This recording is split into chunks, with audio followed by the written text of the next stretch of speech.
our kids and so on, because that's what the good ones want for us. So we can totally make that happen. And I think that we can all think about, what we can do on an individual level. Something that I've been thinking about a lot is my carbon footprint. And I just made my carbon footprint.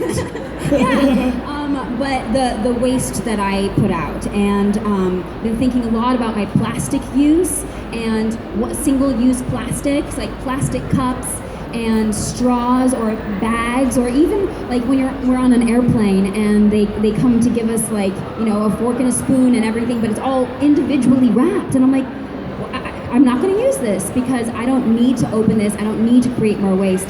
And also the holidays coming up, being mindful about how you're wrapping gifts. A lot of the wrapping paper is not recyclable if it has pieces of tape left on it, or if it's sparkly, or if it's that glittery kind.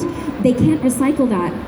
So making small steps and being mindful about what you do in your own life. Thank you for I didn't know that about the sales. Yeah, neither did I. So being mindful, small change, you guys can make a blooming difference.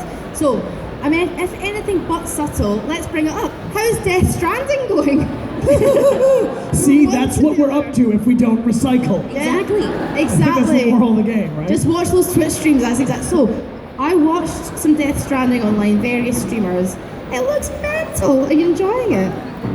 Yes and then no, and then yes and then no. Yeah. I don't know. I do think I've heard a lot from people that have completed the game saying it's absolutely amazing. So I just have a shorter attention. What's going on? Where are we? Yeah. You know what I mean? Like, I just for me personally, I like things with get to the punch and I like the cutscenes.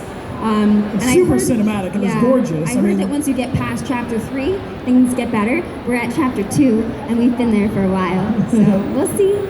We're wobbly. What kind of games do you, because I like FMV games and stuff like that. I like silly daft games, but what kind of games do you prefer to stream? Like what's your vibe on Twitch? Preferred vibe? I really love narrative games. I love games with a story. I love to get involved in the characters. A lot of the time I notice when I stream, I start to speak in first person as if I'm the character.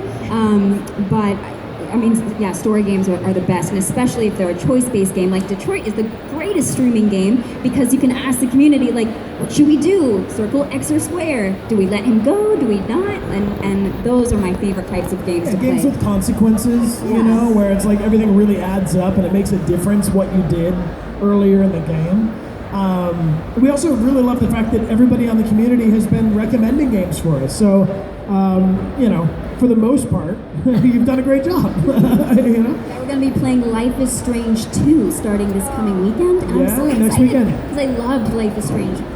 Your community is way nicer. I mean, I know the Wii Squad's watching right now because I'm hosting this as well. But my community, every time I play a storytelling game, they have me dying. I join a cult. They're like, kill it, burn it. They're like, okay. We'll send in the Connor army to sweeten it up. Yeah, you guys have to no, pet the doggo. Yeah, exactly. Do what's right. I want to hang out with some animals. Curiosity Chill streams. I love the Curiosity